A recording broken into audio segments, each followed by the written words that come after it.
অসুখ হলে এখন ডাক্তারের চেম্বারে নয়, আমার কাছে মনে হয় শপিং সেন্টারে গেলে আমার অসুখটা একটু কমে যায়।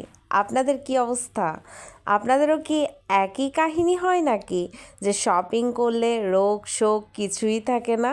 হ্যালো গাইস, আমি লোপা চট্টগ্রাম থেকে আবারও তোমাদের সাথে আরেকটা ব্লগ ভিডিও নিয়ে হাজির হয়ে গেছি। তো পুরো ভিডিও জুড়ে কিন্তু তোমাদেরকে অবশ্যই আমন্ত্রণ জানাচ্ছি, না টেনে আমার ভিডিওটা দেখো তোমরা। শপিং সেন্টারের সবগুলো দেখে কিন্তু চট্টগ্রামবাসীরা অনেকেই বুঝে গেছেন এটা কোন শপিং সেন্টার। হ্যাঁ, আপনারা যেটা বুঝেছেন সেটাই, এটা আফনি প্লাজা। 2 দিন আগে ঘুরে এসেছিলাম এই আফমি প্লাজা শপিং সেন্টার থেকে। এখানে সব কিছু হচ্ছে ব্র্যান্ডের স্বদেশীয় পণ্য এখানে পাওয়া যায়। যারা চট্টগ্রামে আছেন তারা তো জানেন, আর যারা জানেন না তাদেরকেও বলছি, এখানে অবশ্যই আপনারা একবার ঢু মেরে যেতে পারেন চট্টগ্রাম আসলে।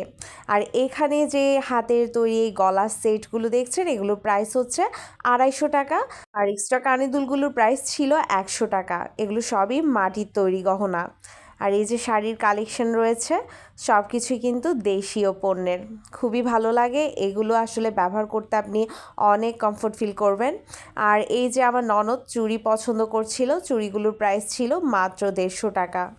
আমি অবশ্য কিছুই কিনি নাই, জাস্ট ঘুরছিলাম। আমার বাসার গেস্ট, আমার মামা মামি শাশুড়ি আর ননদ দেবর, তাদেরকেই নিয়ে এসেছি মূলত কেনাকাটা করতে।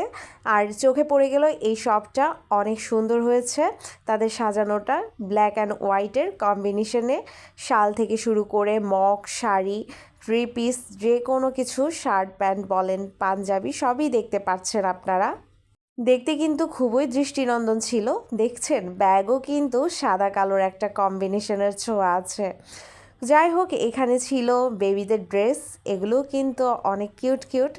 আমার মেয়েকে অবশ্যই কিনে দেই নাই, কারণ তার হিউজ পরিমাণ ড্রেস, আর তার কথা হচ্ছে সে জামা কাপড় কিনবে না, শুধুই খেলনা কিনবে, তাই তাকেও একটা ফিশিং গেম কিনে দিয়েছিলাম।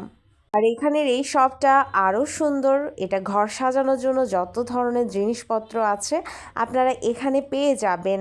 এখানকার প্রত্যেকটা জিনিসই কিন্তু দৃষ্টিনন্দন আর স্বদেশীয় পণ্য, সেই জন্যই ব্র্যান্ডের বলার কারণে হচ্ছে এখানে পণ্যের দামটাও কিন্তু একটু হাই রেঞ্জের হয়ে থাকে। গত নভেম্বর মাসে এখানে বেশ অনেকগুলো শপে কিন্তু অনেক বেশি ছাড়ে পণ্য সেল করা হয়েছিল, তাই নভেম্বর মাসটা পুরোই হচ্ছে কাস্টমারের ভিড়ে ছিল ভরা। তবে ডিসেম্বর মাসে 2-1টা শপে কিছুটা ডিসকাউন্ট দেওয়া হচ্ছে। কেনাকাটা শেষ করে আমরা চলে এলাম পেট পূজা করার জন্য।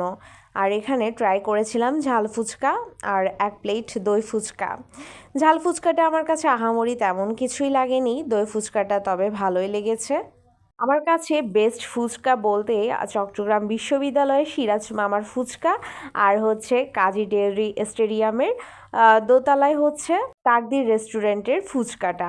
এ দুটো ফুচকার বাহিরে আমার কিন্তু তেমন একটা মনে হয় ভালো ফুচকা খাওয়া হয়নি চট্টগ্রামে এখনও পর্যন্ত। তো সবশেষে আমরা একটু ফটোশ্যুট করে বাসায় চলে এলাম। আর কি কিনেছি, হ্যাঁ এটাই হচ্ছে এখন দেখার বিষয়। আমার ননদ কিনেছিল মাটির সেই গহনা, যেগুলো আমি শুরুতে হচ্ছে আপনাদেরকে দেখিয়েছিলাম। এই যে হাতের চুড়ি আর হচ্ছে গলার সেট, এগুলো কিন্তু বেশ ভালো লেগেছে। আমার আসলে কেনা হয়নি বলতে, লাল সবুজ কালেকশন আমার কাছে আছে, তাই আমি কিনি নাই, ভিন্ন কিছু দেখি নাই ভিন্ন কালারের, ওই জন্য কেনা হয়নি। আর আমার মামি শাশুড়ি আমার মামা শ্বশুরকে এই সুন্দর কোটিটা গিফট করেছে। এটা পেয়ে তো আমার মামা শ্বশুর অনেক খুশি হয়ে গেছে। আর এই যে সুন্দর শালটা, এটা আমার মামা শ্বশুর আমার মামি শাশুড়িকে গিফট করেছে। তো যাই হোক, গিফট আদান প্রদান করতে করতে আমার ভিডিও আমি আজকে এখানেই শেষ করছি।